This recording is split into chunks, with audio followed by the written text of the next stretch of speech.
ഒടുവിൽ തീരുമാനമായിരിക്കുന്നു. രാഹുൽ ഗാന്ധി മത്സരിക്കുന്നു റായ്ബറേലിയിൽ.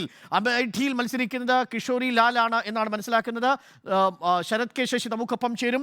2004 മുതൽ 2024 വരെ സോണിയാഗാന്ധി പ്രതിനിധീകരിച്ച റായ്ബറേലി മണ്ഡലത്തിൽ ഇത്തവണ ജനവിധി തേടുന്നത് രാഹുൽ ഗാന്ധിയാണ്. വയനാടിന് പുറമെ രാഹുൽ ഗാന്ധി റായ്ബറേലിയിൽ മത്സരിക്കുന്നു എന്നതിന് സ്ഥിരീകരണമായിരിക്കുന്നു. നമുക്കൊപ്പം ശരത് ചേരുന്നു. ശരത്തൊടുവിൽ സ്ഥിരീകരണമായി 2004 മുതൽ 2019 വരെ സോണിയാഗാന്ധി തുടർച്ചയായിട്ട് റെപ്രസെന്റ് ചെയ്ത റായ്ബറേലി മണ്ഡലത്തിൽ ഇപ്പോൾ രാഹുൽ ഗാന്ധി മത്സരിക്കുന്നു. അമേഠിയിൽ രാഹുൽ റായ്ബറേലിയിലേക്ക് എത്തുന്നു എന്നതാണ്. എന്താണ് കൂടുതൽ വിശദാംശങ്ങൾ? അരുൺകുമാർ, ഔദ്യോഗിക പ്രഖ്യാപനം ഉണ്ടായിരിക്കുന്നു. അമേഠിയിൽ രാഹുൽ ഗാന്ധി ഇല്ല, പകരം റായ്ബറേലിയിൽ അദ്ദേഹം രണ്ടാം മണ്ഡലമായി റായ്ബറേലി സീറ്റിൽ മത്സരിക്കുമെന്നതാണ് ഇപ്പോൾ AICC ഔദ്യോഗികമായി പ്രഖ്യാപിച്ചിരിക്കുന്നത്. അല്പസമയം മുൻപാണ് ഇത് സംബന്ധിച്ചിട്ടുള്ള പ്രഖ്യാപനം പാർട്ടി നേതൃത്വത്തിന്റെ ഭാഗത്തു നിന്നും ഉണ്ടായിരിക്കുന്നത്. റായ്ബറേലി സീറ്റ് കഴിഞ്ഞ അരുൺകുമാർ സൂചിപ്പിച്ചതുപോലെ തന്നെ കഴിഞ്ഞ 2 പതിറ്റാണ്ടോളമായി സോണിയാഗാന്ധി ആ മണ്ഡലത്തെ പ്രതിനിധീകരിച്ച ഒരു സാഹചര്യം. എന്നാൽ ഈ ലോക്സഭാ തെരഞ്ഞെടുപ്പ് മുൻപ് സോണിയ രാജസ്ഥാനിൽ നിന്ന് രാജ്യസഭയിലേക്ക് തെരഞ്ഞെടുക്കപ്പെട്ട പശ്ചാത്തലത്തിൽ റായ്ബറേലി സീറ്റിൽ നിന്ന് രാഹുലിനെ മത്സരിപ്പിക്കുന്നതിൽ ഒടുവിൽ തീരുമാനം ആയിരിക്കുകയാണ്. ഇപ്പോഴത്തെ സാഹചര്യത്തിൽ റായ്ബറേലിയാണ് കുറെ കൂടി വിജയസാധ്യതയുള്ളത് എന്ന വിലയിരുത്തലാണ് പാർട്ടി നേതൃത്വത്തിനുള്ളത്. ആ പശ്ചാത്തലത്തിൽ കൂടിയാണ് അമേഠിക്ക് പകരം രാഹുൽ ഗാന്ധി റായ്ബറേലിയിൽ മത്സരിക്കാനുള്ള ഒരു സാഹചര്യം സൃഷ്ടിച്ചത്. ഇതിൽ എടുത്തു പറയേണ്ടത്, അമേഠിയിൽ നേരത്തെ രാഹുൽ ഗാന്ധി 2019 പരാജയപ്പെട്ടപ്പോൾ അവിടെ തൊട്ടടുത്തുള്ള റായ്ബറേലി സീറ്റിൽ സോണിയാഗാന്ധി 2019 1.5 ലക്ഷത്തോളം വോട്ടുകൾക്ക് വിജയിച്ചിരുന്നു. അങ്ങനെ വളരെയധികം കോൺഗ്രസിനെ സംബന്ധിച്ചിടത്തോളം ഒരു BJP തരംഗം ഉണ്ടായപ്പോൾ പോലും പിടിച്ചു നിന്ന ഒരു മണ്ഡലമാണ്. അതുതന്നെയാണ് ആ ഒരു പശ്ചാത്തലത്തിൽ തന്നെയാണ് ഉത്തർപ്രദേശിൽ നിന്ന് രാഹുൽ മത്സരിക്കേണ്ടത് റായ്ബറേലിയിൽ നിന്ന് തന്നെ എന്ന് തീരുമാനിക്കാൻ കോൺഗ്രസിനെ പ്രേരിപ്പിക്കുകയും ചെയ്തത്. ഏതായാലും 2004, 2009, 2014, 2019 ഇങ്ങനെ ഈ ടേമുകളിലൊക്കെ തന്നെ സോണിയാഗാന്ധിയായിരുന്നു മണ്ഡലത്തെ പ്രതിനിധീകരിച്ചത്. റായ്ബറേലിയുടെ തെരഞ്ഞെടുപ്പ് ചരിത്രം എടുത്ത് പരിശോധിച്ചാൽ 1967 മുതലുള്ള ഇങ്ങോട്ട് ഉള്ള ചരിത്രം പരിശോധിക്കുകയാണെങ്കിൽ രാഹുലിന് മുൻപ് ഗാന്ധി കുടുംബത്തിൽ നിന്ന് 2 പേരാണ് മത്സരിച്ചത്. അതിലൊരാൾ ഇന്ദിരാഗാന്ധി, മറ്റൊരാൾ സോണിയാഗാന്ധി. ഇപ്പോൾ ഗാന്ധി കുടുംബത്തിൽ നിന്ന് റായ്ബറേലിയിൽ മത്സരിക്കാനെത്തുന്ന മൂന്നാമത്തെയാളായി രാഹുൽ ഗാന്ധി മാറുകയാണ്. നേരത്തെ 1967 മണ്ഡലം രൂപീകൃതമായതിനു ശേഷമുള്ള ആദ്യത്തെ തെരഞ്ഞെടുപ്പിൽ അവിടെ ഇന്ദിരാഗാന്ധിയായിരുന്നു മത്സരിച്ചത്. ഇന്ദിരാഗാന്ധി പിന്നീട് 1967 71 മത്സരിച്ച് വിജയിച്ചു. പക്ഷേ 1977 അടിയന്തരാവസ്ഥയ്ക്ക് ശേഷം അവിടെ മത്സരിച്ച് പരാജയപ്പെടുകയാണ് ഉണ്ടായത്. പിന്നീട് അടുത്ത തെരഞ്ഞെടുപ്പിൽ ഇന്ദിരാഗാന്ധി വിജയിക്കുകയും ചെയ്തു. അങ്ങനെ ഗാന്ധി കുടുംബത്തെ സംബന്ധിച്ചിടത്തോളം വളരെയധികം ഒരു ആത്മബന്ധമുള്ള മണ്ഡലമാണ് റായ്ബറേലി. അതുകൊണ്ട് തന്നെ രാഹുലിന് ഈ മണ്ഡലം കുറെ കൂടി സുരക്ഷിതമാണ് എന്നതാണ് പാർട്ടി വിലയിരുത്തുന്നത്. ഇതിൽ എടുത്തു പറയേണ്ടുന്ന കാര്യം, രാഹുലിൻ്റെ അമേഠി സീറ്റ് 2004 മുതൽ രാഹുൽ ഗാന്ധി മത്സരിച്ച അമേഠി സീറ്റ് ഇത്തവണ ഗാന്ധി കുടുംബം അല്ല മത്സരിക്കുന്നത്, ഗാന്ധി കുടുംബത്തിൻ്റെ പ്രതിനിധിയല്ല മത്സരിക്കുന്നത്. പകരം ഗാന്ധി കുടുംബത്തിൻ്റെ വിശ്വസ്തനായ കിഷോരി ലാൽ ശർമ്മയാണ് ഇത്തവണ 2024 സ്മൃതി ഇറാനിയെ നേരിടുന്നതിന് വേണ്ടി കോൺഗ്രസ് രംഗത്തിറക്കിയിരിക്കുന്നത്. കിഷോരി ലാൽ ശർമ്മ 1983 മുതൽ തന്നെ ഗാന്ധി കുടുംബവുമായി ഏറെ അടുപ്പം പുലർത്തുന്ന നേതാവാണ്. രാജീവ് ഗാന്ധി ഉള്ള ഘട്ടം മുതൽ തന്നെ, രാജീവ് ഗാന്ധി പ്രധാനമന്ത്രിയായിരിക്കുന്ന കാലം മുതൽ തന്നെ അദ്ദേഹം രാജീവ് ഗാന്ധിയുമായി ഏറെ അടുപ്പം പുലർത്തിയ ആളാണ്. തെരഞ്ഞെടുപ്പുമായി ബന്ധപ്പെട്ട് റായ്ബറേലിയിലും അതുപോലെ തന്നെ അമേഠിയിലും കോൺഗ്രസിന്റെ ഗാന്ധി കുടുംബത്തിന്റെ എല്ലാ പ്രവർത്തനങ്ങളും ഏകോപിപ്പിക്കുന്നതിൽ പ്രധാനപ്പെട്ട പങ്ക് വഹിക്കുന്നത് കിഷോരി ലാൽ ശർമ്മയാണ്.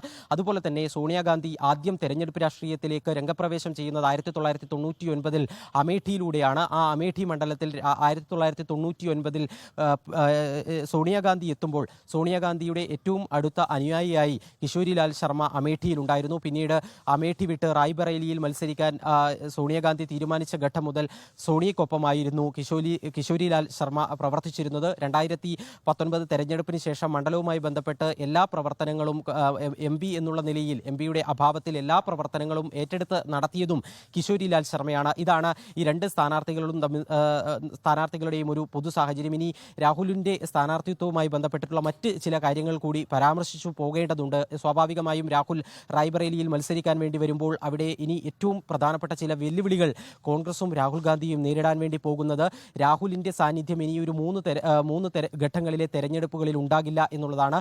മെയ് 7-ാം തീയതിയാണ് 3-ാം ഘട്ട തെരഞ്ഞെടുപ്പ്, മെയ് 13-ാം തീയതി 4-ാം ഘട്ട തെരഞ്ഞെടുപ്പ്, മെയ് 20-ാം തീയതിയാണ് അമേഠി, റായ്ബറേലി ഉൾപ്പെടെയുള്ള സീറ്റുകളിൽ 5-ാം ഘട്ടത്തിൽ തെരഞ്ഞെടുപ്പ് നടക്കുന്നത്. ഈ 3 ഘട്ടങ്ങളിൽ ഇപ്പോഴത്തെ സാഹചര്യത്തിൽ രാഹുൽ ഗാന്ധിയുടെ ഒരു സാന്നിധ്യം തെരഞ്ഞെടുപ്പ് പ്രചാരണ രംഗത്ത് എത്രത്തോളം ഉണ്ടാകുമെന്നുള്ള ചോദ്യമുണ്ട്. കാരണം റായ്ബറേലി സീറ്റിൽ BJP ഇത്തവണ തീർച്ചയായും കുറെ കൂടി ശക്തമായ ഒരു ദിനേശ് പ്രതാപ് സിംഗ് എന്ന് പറയുന്ന സ്ഥാനാർത്ഥി കഴിഞ്ഞ തവണ സോണിയാഗാന്ധിക്കെതിരെ മത്സരിച്ച ദിനേശ് പ്രതാപ് സിംഗിനെ തന്നെയാണ് BJP രംഗത്തിറക്കിയിരിക്കുന്നത്. 1.5 ലക്ഷം വോട്ടിന് കഴിഞ്ഞ ശക്തമായ ഒരു മോദി തരംഗമുണ്ടാകുമ്പോഴും സോണിയാഗാന്ധിക്കൊപ്പം അടിയുറച്ചു നിന്ന മണ്ഡലമാണ് റായ്ബറേലി. അതുകൊണ്ട് ഈ ദിനേശ് പ്രതാപ് സിംഗിനെ നേരിടാൻ രാഹുൽ ഗാന്ധി എത്തുമ്പോൾ ഏറ്റവും സേഫായ സീറ്റാണ് രാഹുൽ ഗാന്ധിക്ക് വേണ്ടി കണ്ടെത്തിയിരിക്കുന്നത്. അമേഠിയിലെ ഒരു ചലഞ്ച് അല്ല, റായ്ബറേലിയിൽ ഈസി വാക്ക് ഓവർ എന്നാണ് കോൺഗ്രസ് കരുതുന്നത്.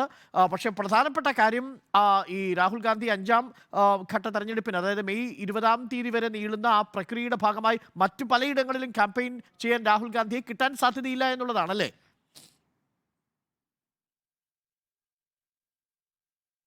തീർച്ചയായും അതുതന്നെയാണ് പാർട്ടി നേരിടാൻ വേണ്ടി പോകുന്ന ഒരു വലിയ വെല്ലുവിളി. ഏകദേശം 1,200 സീറ്റുകളിൽ ഈ 3 ഘട്ടങ്ങളിൽ തെരഞ്ഞെടുപ്പ് നടക്കും.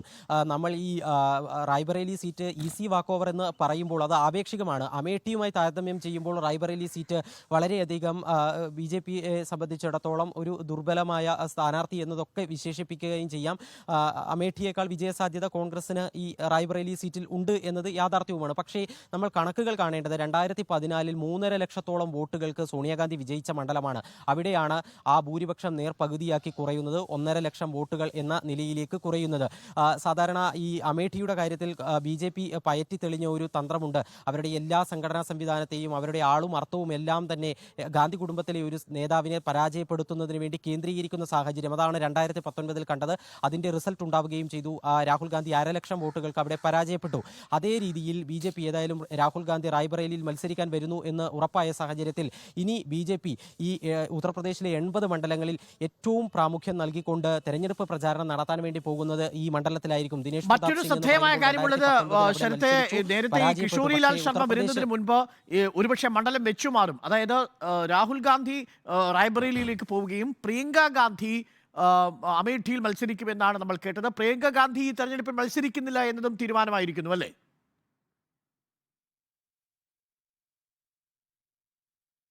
പ്രിയങ്ക ഗാന്ധി മത്സരിക്കില്ല എന്നുള്ള കാര്യം 2 ദിവസം മുൻപ് തന്നെ അക്കാര്യത്തിൽ ഏറെക്കുറെ തീരുമാനമായിരുന്നു. അതിൽ പ്രധാനപ്പെട്ട ഒരു പരിഗണനാ വിഷയമായി കോൺഗ്രസ് കണക്കാക്കിയത് ഗാന്ധി കുടുംബത്തിലെ എല്ലാവരും മത്സരിക്കുകയാണെങ്കിൽ അത് BJPയുടെ പ്രധാനപ്പെട്ട തെരഞ്ഞെടുപ്പ് ആയുധമായി മാറും എന്നതുകൂടിയാണ്. കാരണം സോണിയാഗാന്ധി ഒരു ഭാഗത്ത് രാജ്യസഭയിൽ മത്സരിക്കുന്നു, അടുത്ത മറ്റൊരു നേതാവായ രാഹുൽ ഗാന്ധി ഓൾറെഡി വയനാട്ടിൽ നിന്ന് മത്സരിച്ച് അദ്ദേഹത്തിൻ്റെ തെരഞ്ഞെടുപ്പ് പൂർത്തിയാവുകയും ചെയ്തിരിക്കുന്നു. അങ്ങനെ 2 നേതാക്കൾ, അതുകൂടാതെ മറ്റൊരു നേതാവ് കൂടി ഒരു മണ്ഡലം റായ്ബറേലി ആകട്ടെ അമേഠി ആവട്ടെ, ഇവർ ഏത് മണ്ഡലത്തിൽ മത്സരിച്ചാലും സ്വാഭാവികമായും ഈ കുടുംബാധിപത്യം, കോൺഗ്രസിനെ കുടുംബാധിപത്യം വിഴുങ്ങിയിരിക്കുന്നു എന്ന പ്രചാരണം കുറെ കൂടി ശക്തമായി തന്നെ BJP മുന്നോട്ട് കൊണ്ടുപോകാനുള്ള സാധ്യതയുണ്ട്. അതുതന്നെയാണ് പ്രിയങ്കയുടെ സ്ഥാനാർത്ഥിത്വത്തിൽ നിന്ന് തൽക്കാലം അവർ പിൻവാങ്ങാനുള്ള ഒരു ഘടകമായി പ്രവർത്തിച്ചത് എന്ന് വിലയിരുത്തേണ്ടി വരും. അതോടൊപ്പം തന്നെ പ്രിയങ്ക ഗാന്ധി 2019 തെരഞ്ഞെടുപ്പ് രാഷ്ട്രീയത്തിൽ പ്രിയങ്ക ഗാന്ധി വരണമെന്നുള്ള ആവശ്യം ശക്തമായി ഉയർന്ന ഘട്ടത്തിൽ തെരഞ്ഞെടുപ്പ് രാഷ്ട്രീയത്തിലേക്കില്ല, പകരം സംഘടനാ ചുമതലകൾ നിർവഹിച്ചുകൊണ്ട് ഒരു രാഷ്ട്രീയത്തിലേക്ക് രംഗപ്രവേശം ചെയ്യുന്നതിനായിരുന്നു പ്രിയങ്ക താല്പര്യം പ്രകടിപ്പിച്ചത്. അതിൻ്റെ ഭാഗമായി കിഴക്കൻ ഉത്തർപ്രദേശിൻ്റെ ചുമതലയുള്ള ജനറൽ സെക്രട്ടറി ആയാണ് പ്രിയങ്ക ഗാന്ധി ഈ ഉത്തർപ്രദേശിൻ്റെ രാഷ്ട്രീയ ഭൂമികയിലേക്ക് കടന്നു വരുന്നത്. പിന്നീട് 2022 നിയമസഭാ തെരഞ്ഞെടുപ്പ് ഉണ്ടായപ്പോഴും സംഘടനാ ചുമതലകൾ നിർവഹിക്കുന്നതിലായിരുന്നു പ്രിയങ്കയ്ക്ക് താല്പര്യം. ഏതായാലും പ്രിയങ്ക മത്സരിക്കുന്നില്ല എന്നുള്ള കാര്യം ഉറപ്പാകുന്നു. മറ്റൊരു കാര്യം, ഇനി ഈ രാഹുലിന്റെ 2 മണ്ഡലങ്ങളിലെ സ്ഥാനാർത്ഥിത്വം ഉണ്ടാകുമ്പോൾ ഒരു പ്രധാനപ്പെട്ട പ്രചരണാ വിഷയം എന്ന് പറയുന്നത് ഏത് മണ്ഡലത്തിൽ 2 മണ്ഡലങ്ങളിലും വിജയിച്ചാൽ ഏത് മണ്ഡലം രാഹുൽ നിലനിർത്തും എന്നുള്ള ചോദ്യം. സ്വാഭാവികമായും നരേന്ദ്രമോദി രാഹുൽ ഗാന്ധി വിമർശിച്ചത് വയനാട് മത്സരത്തിന്റെ തെരഞ്ഞെടുപ്പ് കഴിഞ്ഞാൽ, വയനാട് കേരളത്തിലെ തെരഞ്ഞെടുപ്പ് കഴിഞ്ഞാൽ അമേഠിയിലെയോ റായ്ബറേലിയിലെയോ പ്രഖ്യാപനം ഉണ്ടാകും എന്നുള്ളതാണ്. അപ്പോൾ വയനാടിനെ പറ്റിച്ചു പോകും എന്നുള്ളൊരു പ്രചരണം കൂടി ഇതിനകം തന്നെ BJP നടത്തിയിരുന്നു. അപ്പോൾ 2 മത്സരിക്കുമ്പോൾ സ്വാഭാവികമായും കഴിഞ്ഞ തവണ 4.5 ലക്ഷം വോട്ട് കൊടുത്ത് വിജയിപ്പിച്ച വയനാട് മണ്ഡലം ഇത്തവണയും രാഹുൽ ഗാന്ധിക്ക് അനുകൂലമായി വിധിയെഴുതുമെന്ന കാര്യത്തിൽ സംശയമില്ലെങ്കിലും ആ മണ്ഡലം ഉപേക്ഷിച്ച് പോകുമോ എന്നൊരു വളരെ പ്രധാനപ്പെട്ട രാഷ്ട്രീയ ചോദ്യമുണ്ട്. കാര്യം റായ്ബറേലിയിൽ മത്സരിച്ചവരെല്ലാവരും ആ മണ്ഡലത്തിൽ തന്നെ തുടർന്നിട്ടുണ്ട്. ആകെ ഒരേ ഒരു തവണ മാത്രമാണ് റായ്ബറേലിയിൽ കോൺഗ്രസിന് പരാജയം നുണയേണ്ടി വന്നത്. അത് 1977 എന്നതാണ് പ്രധാനപ്പെട്ട കാര്യം.